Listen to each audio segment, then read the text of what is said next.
My name is Barbara Pearce. I moved to Georgetown in 1973 with my husband.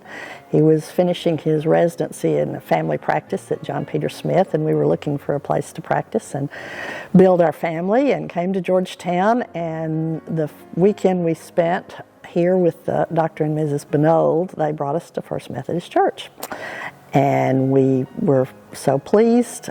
We had been Methodist all of our lives and joined as soon as we got our house here, and have been members since 1973. Being a part of this church, I think it became very obvious that the things that were going on in the community, both the needs and the positive things, many times related to people who were leaders in this church. They were also leaders in the community. And I am an RN, and my background in nursing was usually in pediatrics, and children have always been a focus of advocacy for me, in a lot of ways through the programs of this church. But in 1990s, I went to work for the school district as the drug prevention person, and was in charge of developing programs of drug prevention for K through 12 students. And the 90s were another really growth spurt. Concerns about juvenile crime were going on all across the country. Georgetown was seeing a lot of gang graffiti, and we were growing. People were afraid we were going to lose our small town feel that we felt so strongly about. And so through the school district, I became the representative on a committee that Barbara Brightwell had put together under the auspices of Georgetown Hospital to really take a look at what was happening among children and youth in our community, and if so, what did we need to begin to think about doing it? It was a marvelous group of about 14 people representing all the different facets of the community, from the police to the schools to the hospitals to economic development.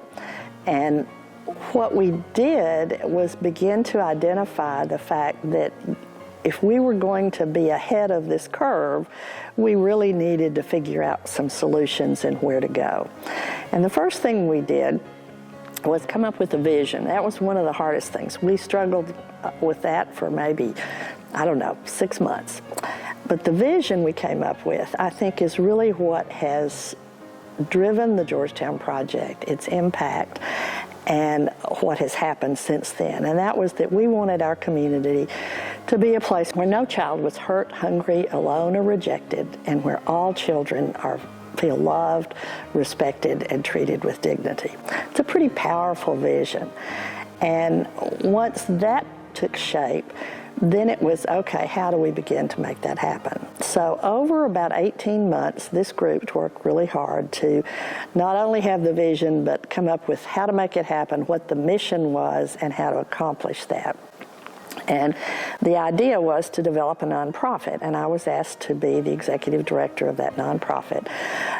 It was about really building a healthy community for children where everybody was involved in supporting and loving young people. And the mission was really to identify needs and where there were gaps, and then develop those relationships and resources to help fill those gaps. It is rather remarkable to me to think that now, 24 years later, we are 7 years later, anyway, Georgetown Project continues to be the leader in youth development in our community. And the impact on young people, I think, is really immeasurable. We can talk about numbers and thousands of kids and thousands of parents that have been involved, but to have a nonprofit continue to be that significant over a period of time and continue to grow in the leadership and the development is really kind of remarkable. And so I'm very proud of that. But it also has to do, I think, with the type of community we are, and the fact that people want to gather around young people. They want to see young people grow up caring and capable and resilient. I think that's part of the legacy of the Georgetown Project, is that the leaders are passionate about children, and that started when I was the executive director. Children were our focus. To be a member of First Methodist Church means in this community that I think you're recognized as people who go out and be the hands and feet of Jesus in the world, not just sitting in worship. And so that attitude was really key to keeping me going, and the support of this church was very important in making the success of the Georgetown project.